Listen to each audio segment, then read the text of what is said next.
Welcome to the SwimSwam podcast. I'm your host, Coleman Hodges. Joining me today, we've got a very special guest. She is the head coach of the Miami of Ohio Redhawks, who just took home the MAC Men's Championship 2021 title. And for the women, they placed third at the Women's MAC Championships. Today, we are sitting down with Hollie Bonewit-Cron. Hi there.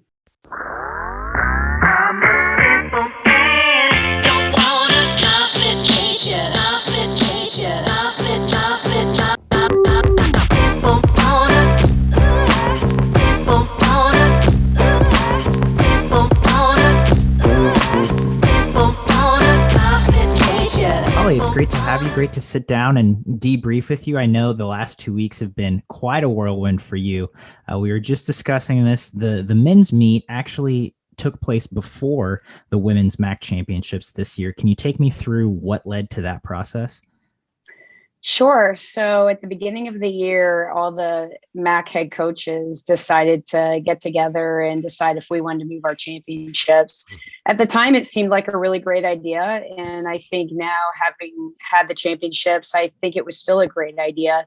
But knowing full well that it was going to come after the NCAA championships, what really went into the decision was aligning with the Missouri Valley coaches, because they coach both men and women as well. And so we wanted to align the coaches with the women's meet with the Missouri Valley women's meet, which made a lot of sense to be April 15th through the 17th. The question came up to have the men's meet after the women's meet, as traditionally that happens and how that takes place. But, I and maybe a couple other coaches stepped in and said a lot of our international athletes are going to be heading back to their home countries to compete in their respective Olympic trials. So the end of April is not really the best time to have a championship if we want to be, fully prepared, fully loaded with our teams, with athletes. So the question then came up, could we then host it the weekend before the women's meet? We were all in agreement. Our facility ended up hosting the men's meet, which it was set to come to Miami this year anyway. And our facility was able to do a really good job hosting it. So at the end of the day, it was a very unique circumstance, but it worked out really, really well.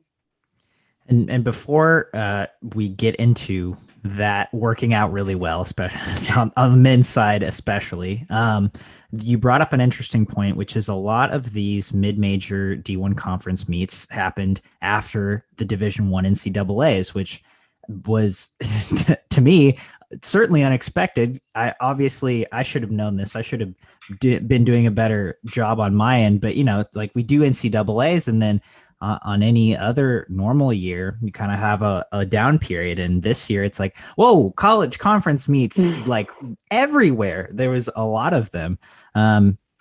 So maybe just in your circumstance, can you take me through why it was ultimately decided for the MAC conference to have their conference meet after the Division I NCAAs?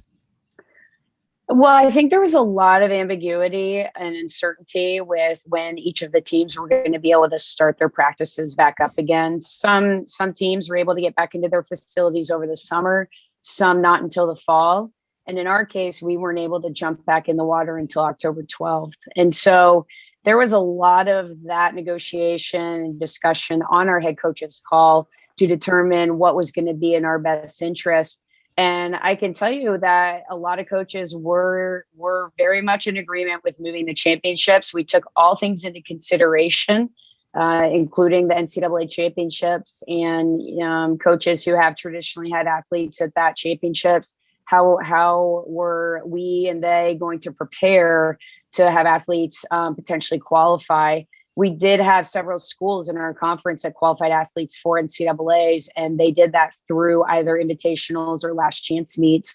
And that was really the deciding factor, is could we get in last chance meets and invitationals that would allow our athletes to still qualify for the NCAA championships while still holistically providing a great opportunity for all of our athletes to compete at a conference level too. And that was the first thing that came to mind, is that just everyone's situation was so different this year, especially if it's not a huge university. The swim team at any given university might not get a priority on getting their pool space back. It's just, a lot of different variables for everyone to have to go through. And so It's really great hearing your perspective on that, and great to hear that you did take all those all the factors into consideration, and a lot of these mid-major schools still did have NCAA qualifiers, which was great to see at the NCAAs. And then as a swim fan, you just get to keep watching college conference meets, which was a blast. So let's move it to the men's MAC championships. You guys were hosting. How did you feel about the men's team heading into this meet? Well, if I'm being perfectly candid, our men's team, there's a lot of history that goes along with leading up to this particular championship. We had won 2 years ago, and that electric feeling that we felt hosting it 2 years ago again was amazing. We kind of went through some hurdles. I think last year, just things didn't click quite correctly the way we wanted it to at the end of the year. And so subsequently, Missouri State did win the championship, and, they did a great job last year. This year they did as well. And they were giving us a run for our money, as were the other teams. But when we stepped off the pool deck at Southern Illinois last year, there was a very impactful mindset from all of our returners that we did not want to step off the pool deck again in a similar fashion as last year. And so their commitment was very profound, even when facilities were being shut down at respective club programs when they were back home.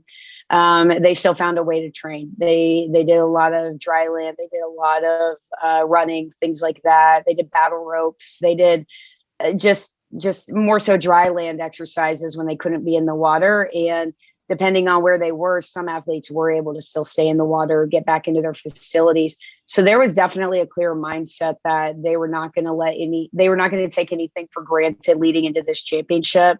And once they came back to school, our facilities started to reopen before we could even host official practices. And our athletes started getting back in the water very, very quickly. And there was just I would say a commitment both in the pool and also away from the pool. So our athletes were very committed to the goals.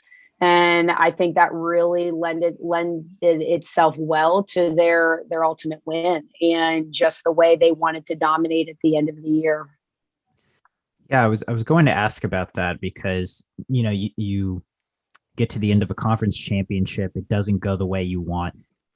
You know that feeling, that's not a good feeling, but it doesn't always stick with you in the way you might hope it does with the team. And especially when a global pandemic starts, and then you're not in the pool for, what was that? You guys were out till October. So, 7 months. Yeah. And so you hit on it that they were still motivated. They were getting in the water as soon as they could, even when you couldn't have official practices. Was that something that you as a coaching staff were trying to keep in the back of their heads, not only to stay motivated, obviously, but, hey, remember that conference meet? Or was that something that was very kind of self-driven for the team? I would say it was a little bit of both. I'm going to be perfectly honest. It was a lot of self-driven motivation by the team. We have an incredibly mature group of athletes that were not only returners, but our newcomers came in and they were extremely mature. They were steadfast and they were proactive. And the talk of winning another championship really stemmed from the group that had come back from winning that championship 2 years ago. And it was really, a lot of it was really led by our seniors who stepped up and decided that they were going to take the extra steps that it required. And, they're a very smart group of young men, and they were running the numbers even before we stepped off the pool deck a year ago. They knew what they had to do. They knew that it not only took athletes winning events, but especially providing the depth that we needed to really get the job done and accumulate the points we needed, and early on in the meet.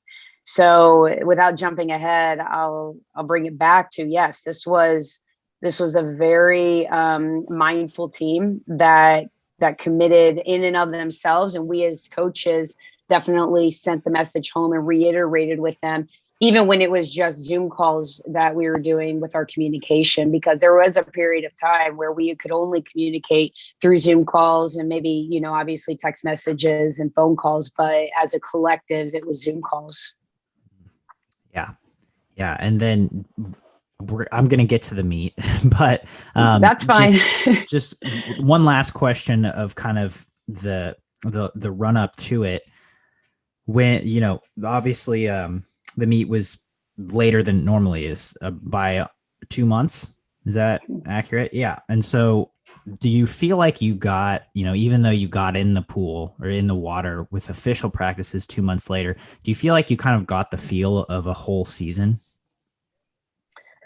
I personally feel yes, because we did delay the meet. I suppose it was actually a month later that we competed than what we normally would. Our men's championship is typically the beginning of March, and we hosted the beginning of April. And so I would say, having been delayed nearly 2 months coming in, I think maybe there was a month that we missed, but I really don't feel as though we missed anything because we were able to have such consistent training. And we ended up splitting up our team into pods. And that was something very unique to the protocols that were set forth because of COVID and through our department. But at the end of the day, it was a great opportunity for us to see athletes a lot more individually and correct things a little bit more regularly so that our athletes became that much more disciplined in what they were doing in their training. So it seems like you were able to adapt well. The athletes were self-motivated, and then we get to the MAC championships, which you were hosting. To just jump ahead at the end and to give our audience a little bit of context, the men won by 245 points. I know you were trying to be a good sport and say that Missouri State gave you a run for your money, but to me that seems like it was a bit of a blowout. But I'll let you. Just kind of share your highlights, share how the meet went for this team to ultimately come out with the win. Well, again, we always like to learn from our history. And so 2 years ago when we won, it was a very tense meet up until the last day. And our athletes our returners who came back, our juniors and seniors, they did not want that. So they really systematically started collectively talking as a group, with the coaches and saying, okay, we need this number of athletes in this event, and this event, and this event. And they went all the way through. Eventually, their goal, they almost hit spot on, including 6 up in the 100 fly. That was their goal. They set out, they said, well, wait, we have this many competitors. We're getting all 6 in the final heat. And so those kind of goals, I think, really motivated the team. I think the very first day winning the relays was just a big, reassurance that we were on the right track. And, traditionally, and this is something that is unique, this year we did change the format of the meet in some ways. We originally were a 3.5 day meet with the 200 medley relay and the 800 freestyle relay falling on Wednesday night. Because of our need to, be conservative fiscally, that was a conference decision. We ended up moving those 2 relays back to what had traditionally been the middle day. And so we then moved to a 3-day meet. And so now we're talking about not starting with relays, on that first night only, but now you have relays and individual events. So it was really neat just to see how, and I'm covering a lot of things here in this one statement, but to see our athletes really piece together what we needed to do from a relay perspective and from an individual perspective, both in the water and on the boards. And we're constantly running the numbers. And, I have a fantastic staff that runs the numbers ahead of time. We have Excel sheets for days that shows hypotheticals of if this, then this. And that also impacts who we put in events and how we scratch athletes out of events. Which someone I talked to was like, the crappy part about NCAAs is that you have to do your 3 entries, and then that's that. I think it was Todd DeSorbo of Virginia. Yeah. Because it makes it so much more fun, and it gives you so many more options if you enter someone in 5 events or 7 events, and then there can be so much more strategy involved and so much more parity involved. And so that at any meet that allows that, especially a scored one where it's for a team title, it seems a lot more fun to me. It is a lot of fun because I just take the mantra, I guess, of not wanting to show my poker hand. And so that's where it really becomes interesting. And we did that both at the men's meet and the women's meet. So it was really fun just to see how things were evolving and the way in which we needed to scratch athletes at a certain events to be the most impactful. Where quick bit of context, are there 3 finals that score, or is it just 2? There are 2. There's the A final and the B final. Okay. Is there a C final, or is it just A and B? There's no C final. Okay. And there has not been too much discussion about that in the MAC. We have 8 women's teams and 5 men's teams. Next year we'll have 6. And there still is just the conversation to have A and B finals only. Wow. Interesting. Yeah. Okay. So that's pretty unique, at least compared to Power 5 conferences and how they do things. That's pretty interesting, but it also makes for a lot more gamesmanship, I'm sure. Was there, for the men's meet, was there a biggest standout of someone swimming an event that you didn't necessarily expect them to? From our team, yes, I had traditionally put Ryan Seago in the 400 IM, and he's a pretty accomplished flyer, and he ended up winning the 100 fly because I scratched him out of the 4 IM and he swam the 100 fly instead. So, from that perspective, it was nice just to see athletes like him, athletes that, can be extremely versatile in each of their respective events. But, for someone who's trained 400 IM for the vast majority of their career to come in and now win 100 fly, I think that was what was really neat. And yes, he's asking to get out of the 400 IM group as we speak. So that's interesting, especially because you said, or you mentioned that you had 6 up in the 100 fly. Yeah. So what went into that decision of scratching him in the 4 AM? Was that just him wanting to do the 100 fly instead, or was there a score thing that made sense to do it that way?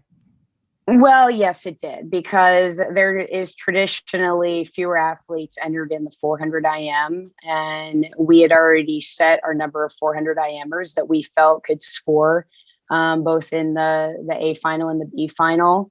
But the 100 fly is pretty competitive and it's pretty deep. And so we really wanted to start carving out the points as soon as we got to that event. So, we had the 400 IM, we had the 100 fly. And by that point, we knew we had made the right decision. I mean, we had athletes that were getting the job done in the 4 AM, but specifically with that 100 fly, we wanted to stack it. 2 years ago, again, learning from history, 2 years ago, we had 5 up in the 200 fly on the very last day. Well, it was the last day, and that's where we knew that we were starting to take control of the meet, but we did not want to wait that long for this year. And so as we were accumulating more and more points, we as a coaching staff and I made the decision to go ahead and throw down in the 100 fly just to go ahead and get that extra buffer and cushion. I love hearing about what goes into these decisions. And I'm looking at the results now. You had a freshman win the 400 IM by just over half a second. So seems like there's a pretty close race there. 3 freshmen in the 400 IM were 1, 2, 3. Missouri State went 2 and 3. Yeah. But then you came back and so you won the 400 IM. So it seems like that decision paid off. And then in the 100 fly, Miami swimmers go 1, 2, 3, 5, 6, 7. With the junior Ryan Seago, as you mentioned, 47.92 for the win. So how great was that to have 6 up in the 100 fly final as a coach, just to be like, gosh, I made the right decision. Well, and the great thing about it, it was kind of a two-team dual meet in that a final between Evansville and Miami. So that was what was kind of unique about it, is to see where we would all end up with, their two competitive athletes. I'm looking at the results too on my phone. So, I think one of the gambles that we take is we have athletes who will double on that day, specifically in the 100 fly and the 100 backstroke. We had one athlete in that event that doubled the 100 fly and the 100 breaststroke. So, you're talking about athletes that are really accustomed to, and I'm just looking at, there's probably 3 athletes of those 6 that did not double that day, or 2 athletes rather. Hang on, let me double check me here. I don't want to give false information. There's one, I believe it's 2. So, but yeah, they're going to be doubling on that day. And that's what's really great is they typically did not have an event that first day. So this was their opportunity to really showcase what they can do in both of these doubles. And that first double would have been the 100 fly. And so I think that was what was really exciting, is you had a group of athletes that were ready just to run out of the gates and get the job done. So after day 1, what was the scoring looking like, knowing that you hadn't fired a lot of those races? It was pretty close. I don't recall the exact scoring on that first day, but it was close enough for me to, continually ask my staff, okay, let's run these numbers again. Let's determine what we need to do, especially with scratches for the last day, to make sure that we're putting ourselves in position. And we are very strong and very deep in a lot of our events, as are the other teams. So we really had to figure out their calls and tells to determine where they were going to scratch their athletes and who was going to swim in which events, because these teams, they have equally the number of athletes that are very versatile. So they can swim in a multitude of events, 5, 6 events, and do very well. And that was what the gamesmanship was really about. And that was what was really fun. A bit stressful, I'm not going to lie. I mean, after that first day, it was a lot of mental math, just making sure that we were doing what we needed to do.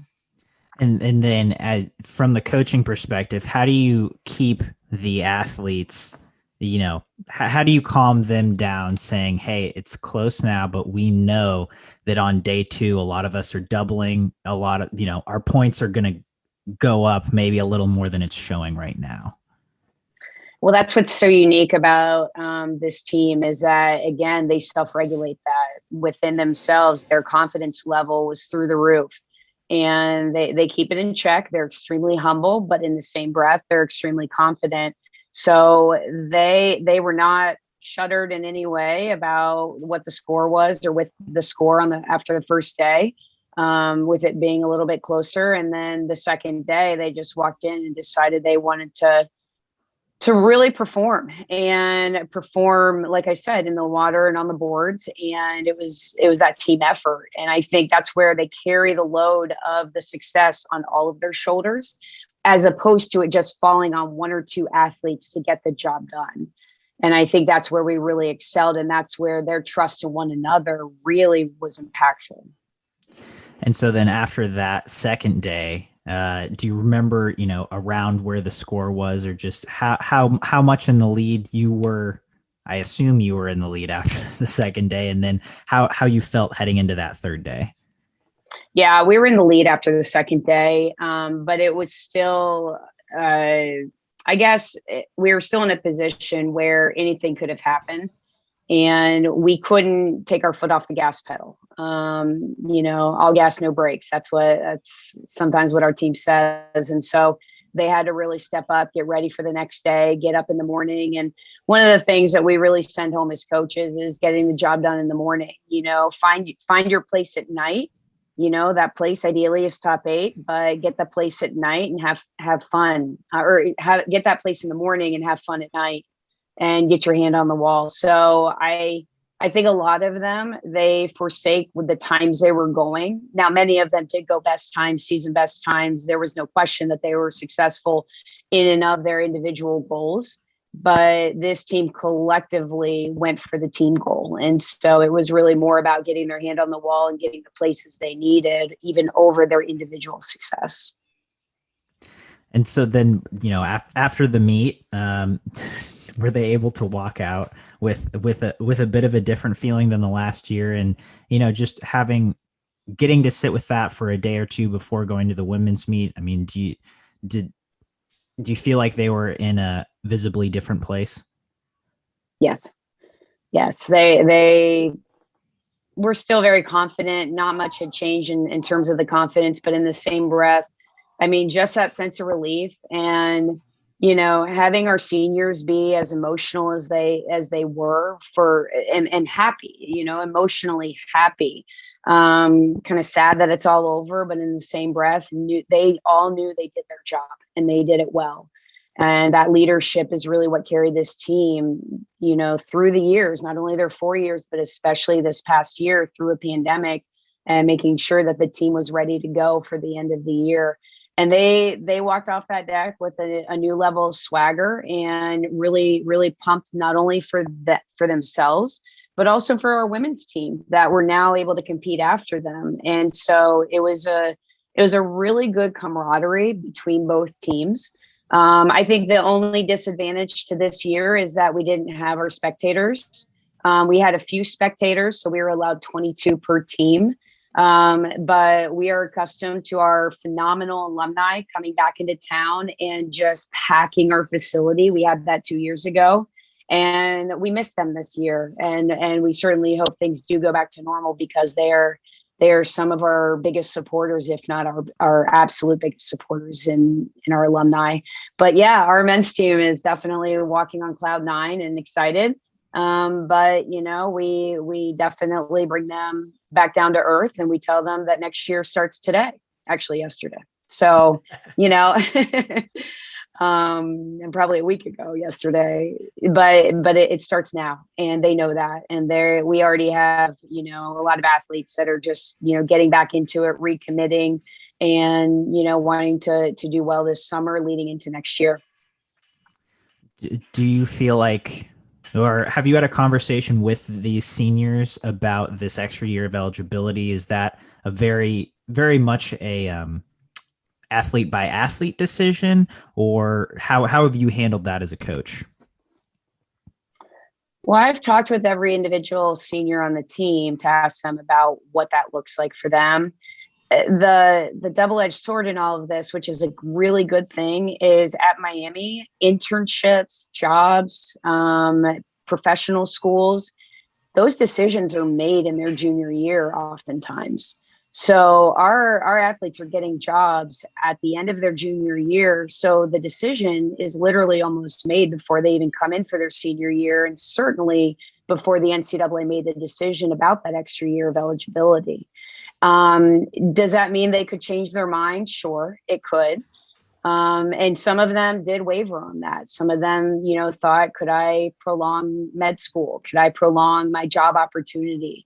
At the end of the day, they decided to continue on with that, with their previous commitment. And I think all of the conversations were extremely positive. They have a very special place for their experience here. I think at the end of the day, they're ready to be done. A traditional experience is 4 years. But we did have those discussions, and I feel pretty good about how healthy those discussions were, about looking at all the pros and cons of doing one versus the other. And I mean, and especially for the seniors of this class, what a career to have, and what a way to go out with winning the sophomore year, having that disappointment in their junior season, and then coming back their senior season and being able to finish on such a high note. Yes, exactly. So that's really cool to hear. And it's just really interesting talking to coaches and athletes about this extra year of eligibility, because it, again, causes just so many variables. But, so the men had such a high for their conference meet. How did that steamroll into the women's meet the following week? Really incredibly. Our women were on another level. They had just really come together this year. They were very concentrated on their goals as well. And I think they mapped out what they thought they could do. And I feel as though they exceeded that. I feel as though they exceeded those expectations, which is fantastic. That's what you want a team to do in and of themselves, you know, as opposed to trying to convince a team of that. They were very, very, I don't know, just, I use this word a lot, but just steadfast in what those goals were and the realistic nature of those goals. And so, you know, the women were ready to get on the bus and see what they could do. And they were, you know, and here's what our teams do. Our women sent the men off. So we had a send off for the men where we did the fight song in the parking lot. Well, the transverse side is the men were all in the parking lot, and we did the fight song again before the women got on the bus to head up to Eastern Michigan. So, you know, that's speaks volumes about the character of this team and the culture that this team has been over the last few years. And again, to give some context for this women's MAC championships, Buffalo and Akron, a very close battle for first, Buffalo taking the win by 7 points over Akron, and then Miami of Ohio coming in third at 436.5 points. Also having the MAC Freshman Swimmer of the Year in Nicole Meyer. Am I saying that right? Meyer. Nicole Meyer. My apologies. And okay. So you said they had some goals and you thought they were realistic and they exceeded the goals as a team. What would you mind sharing what those goals were heading into these MAC championships? Well, I think what we were looking at, you know, and just to recap on the men's side, we also had the Freshman of the Year and Swimmer of the Year with Henu Duvenage. And so, you know, having that now parlaying into our women's meet, our women really thought that they could move up a place. Last year we were fourth. And so third was a real possibility and a reality, but they knew it would not be easy. And so, you know, they really put together the key ingredients that they needed, and we were there to help them and support them the whole way, but they knew they had to get after it the very first day. Again, we didn't have those relays to start us off. And so now we're talking about 2 relays, 3 individual events, you know, a diving event, where again, our divers did a really great job contributing to our team points that I think our women saw after the first day that they could just continue to steamroll everything and it would come, you know, closer and closer to reaching those goals, you know. And then we had an event winners with Nicole Meyer. See, I'm messing it up too. That's my fault. That's my fault.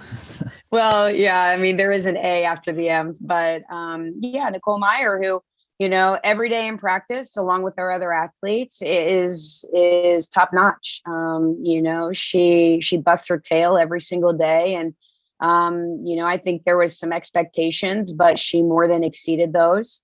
I remember having a conversation after her morning 500 and telling her what she needed to hold each of those 50s. And she did it. She more than did it. And so that, I think that's where it was really neat to have that close, you know, coach athlete relationship, to be able to see an athlete respond to that communication, to do all of our athletes. I mean, she's not unique to those conversations, but it was just really neat to see that matriculate into what ended up being a MAC conference record. And again, were there certain highlights, or I'll ask the same question. Was there an event that surprised you that an athlete ended up swimming that they wouldn't have normally swam? On the women's side, that's a little tougher to pinpoint because a lot of our athletes are locked into their individual events.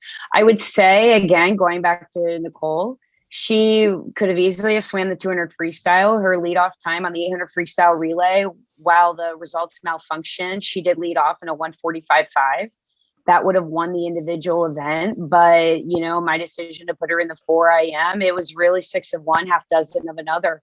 It was a game day decision, and I felt as though we needed that depth in the 4 IM, and I felt as though our 200 freestyle already had some depth to be able to get the job done, and we did. You know, I think we did what we needed to, and we were able to spread out some athletes. But I would say probably Nicole coming out of the 200 free to go in the 4 a.m. How did she feel about that? Nicole is a woman of few words. She just is very quiet, soft spoken, but she was more than okay with it. She trained that way all season long. I mean, she was very impactful in our 400 IM group. And I think, her going into the 4 IM was a no brainer, but then leading her off the 8 free relay, we also wanted to see what she was capable of. So that's only going to help us in the future decide which athletes need to go in the respective events. So who knows? She may be back in the 4 IM next year. She may be in the 200 freestyle, but I can assure you that she'll be entered in both. That's pretty exciting moving forward.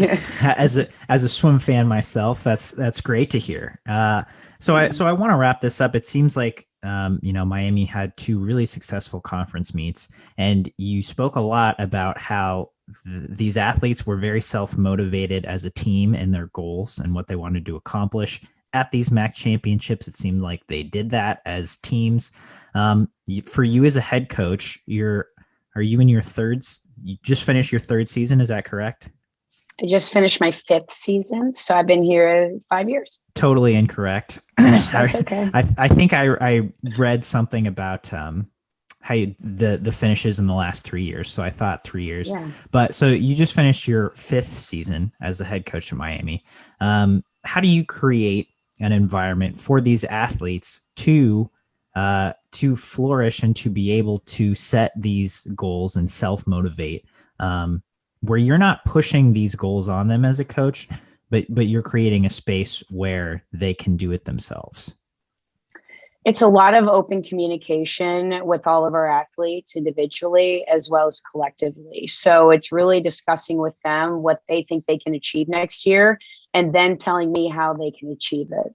I can certainly steer that ship, and I will, as being the head coach, and it's my job to ensure that the direction is where it needs to go, but really getting their impact and their impactful statements, their impactful goals, and how they see their future, and hearing them, discuss it with me, with us as coaches, and with each other. More importantly, this is about a collective group that when they come together and they express what those goals are, that high tide does rise all ships. And so I think you're going to see athletes who are extremely motivated because they know that the young woman or young man right next to them has the same goals, if not better. And so I think that's where you're going to see a really nice trajectory in this program moving forward. I mean, Buffalo and Akron on the women's side did a phenomenal job. I mean, I couldn't even believe we didn't have spectators, and the electric energy and volume of cheering when it came down to the last relay for who was going to win the meet was something I will never forget. And I think having our women see that and be part of that, and to see that they could be third to those 2 phenomenal teams, is something that's going to bode well for the future of their belief in themselves to potentially be at that level too. I love that. Yeah. That's such a great thing to hear, that, you as a coach, your team learning from these other teams' successes, and just seeing other teams succeed is, as you said, high tide's going to raise all the ships, which is really cool. Looking at the time, I think you've had a like 55 hours since those championships ended, something like that. It's been 2.5 days for a whirlwind 2 weeks. In that time, have you been able to sit and reflect at all about how the season's gone for both your teams, and kind of parting thoughts you have as a head coach for this whirlwind of a season? I've had a little time to reflect. I've wanted to, continue to reflect this week, and start to write some things down that are going to be memorable from what we've learned in the past, but also moving forward in how we approach things for the future. And so I really think we're going to build off of what we did this year, both the successes and even some of the hurdles that we had to overcome due to COVID. I think, looking at it, I'm already starting to plan next year with the pods. Do we keep the pods? I think that's something that I would like to continue to integrate into our program, because it does give us more hands-on one-on-one with the individual athletes.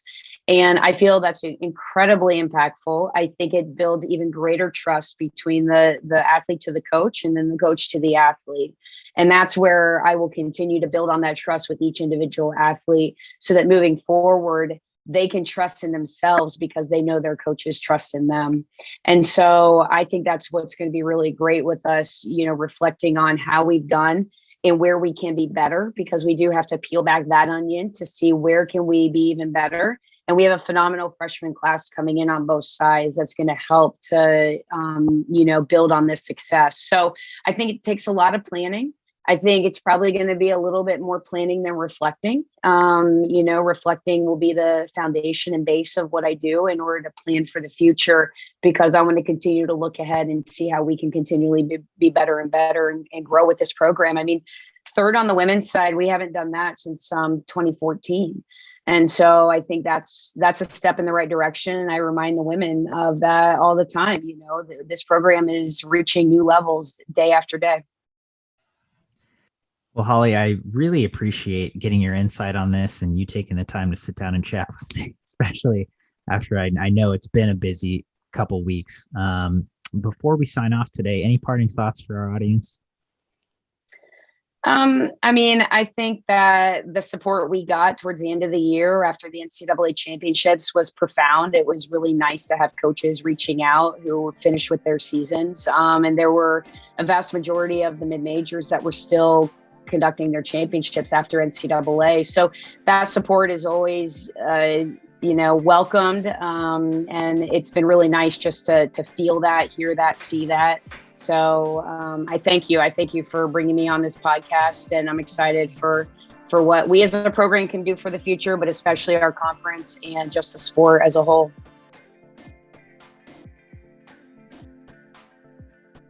You've been listening to the SwimSwam podcast. Stay tuned for new episodes every week. You can take SwimSwam podcast on the go by subscribing on your favorite podcast platform. Look for links in the description below, and be sure to subscribe to our YouTube channel for more videos as well.